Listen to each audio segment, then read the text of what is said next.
गोरखपुर से है। मध्य प्रदेश विधानसभा चुनाव कांग्रेस ने की प्रेस वार्ता। वचन पत्र का उल्लेख राष्ट्रीय प्रवक्ता आलोक शर्मा द्वारा किया गया। Ramakant Dubey, head bureau chief की खास रिपोर्ट। चिंता में न जीना पड़े और वो कभी भी कोई गलत कदम किसी भी दबाव में उठाने के लिए विवश ना हो। जैसा कि आप तमाम घटनाएं सामने आती हैं, उनके पास एक शेड्यूल हो, कितनी वैकेंसीज निकलेंगी, कब निकलेंगी, उसकी दिशा में हमने वचन पत्र दिया है हमारे युवाओं को कि हम युवाओं को पूरी तरह से एक ऐसे सांचे में ढालना चाहते हैं कि मध्य प्रदेश का युवा न केवल भारतवर्ष में, पूरे विश्व में अपना नाम कमाए। सॉफ्ट कॉपी आपके पास है। केंद्र की संस्थाएं हैं, उनमें जॉब करें, वो यूपीएससी पास करें, वो नासा तक जाए, वो अनुसंधान में जाए, और जो भी प्रतिभाएं मध्य प्रदेश के युवाओं की हैं, बच्चों की हैं, बालिकाओं की हैं, चाहे वो खेल के क्षेत्र में हो, चाहे वो शिक्षा के क्षेत्र में हो, वो हमने इसमें समाहित की। जिस तरह से हरियाणा और पंजाब की सरकारें अभी तक एशियाड में, ओलंपिक्स में, कॉमनवेल्थ गेम्स में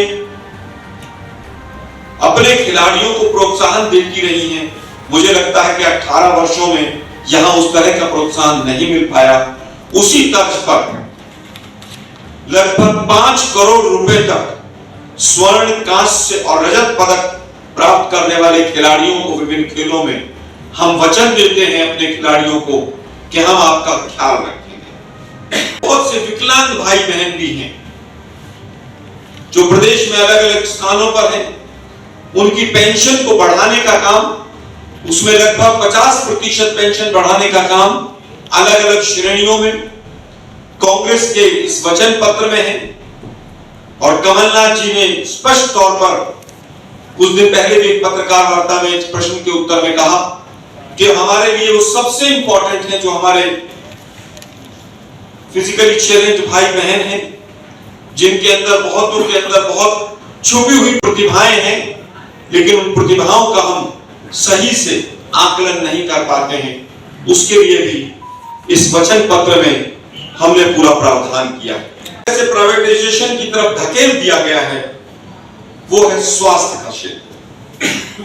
स्वास्थ्य के अंदर सबसे पहला, अगर कहीं पर कोई बीमा का घोटाले का प्रश्न चिन्ह आता है तो मध्य प्रदेश से आता है।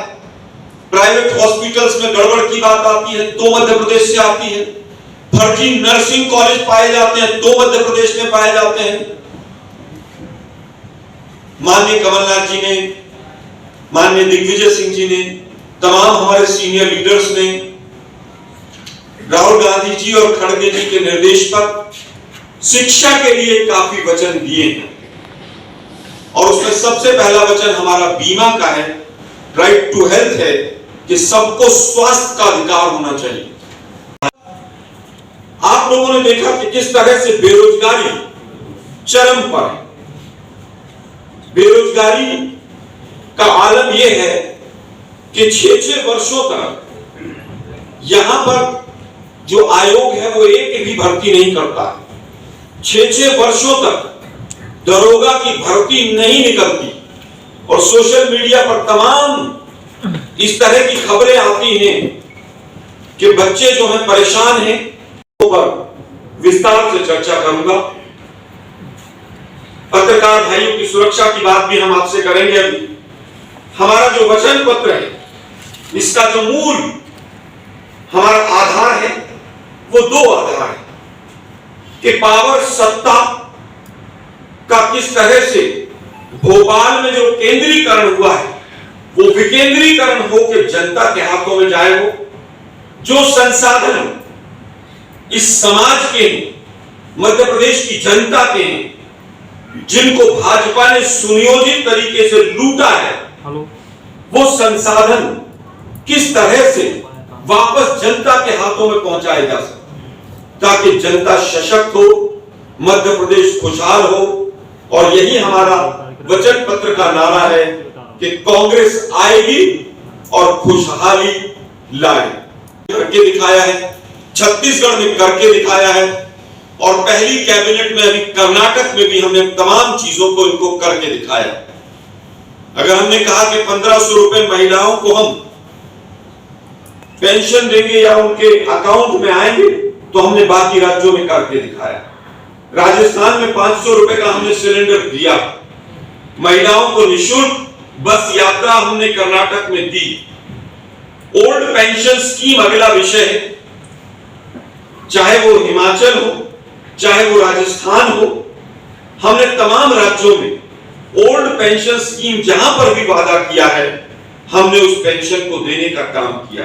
अग्निवीर साथी हमारे पंजाब में शहीद हुए अमृतपाल सिंह, और उनके साथ क्या हुआ, तो जो अंदेशे हम पहले जताते थे वही अंदेशे हम आज जता रहे हैं कि ओल्ड पेंशन स्कीम अगर देशव्यापी नहीं लागू होगी तो कहीं ना कहीं हमारे वृद्धों का अनहित होगा, उसके अंदर उनके स्वास्थ्य और उनके बुढ़ापे का ख्याल नहीं रखा जा सकेगा।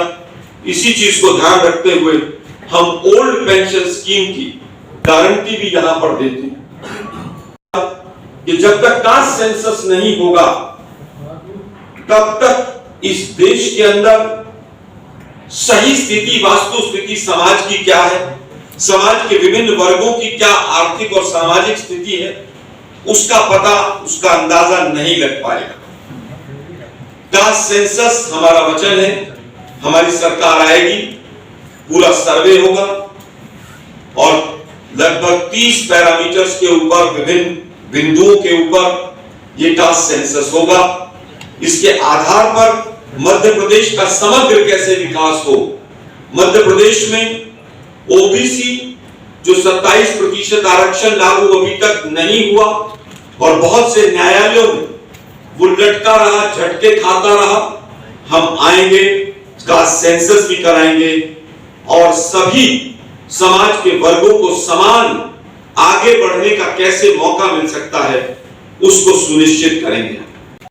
जिस तरह से इन्होंने यहां पर उत्पीड़न का काम किया, खासतौर पर हमारे आदिवासी भाइयों के ऊपर जितने केसेस पुराने चल रहे हैं, उन पर जल्द से जल्द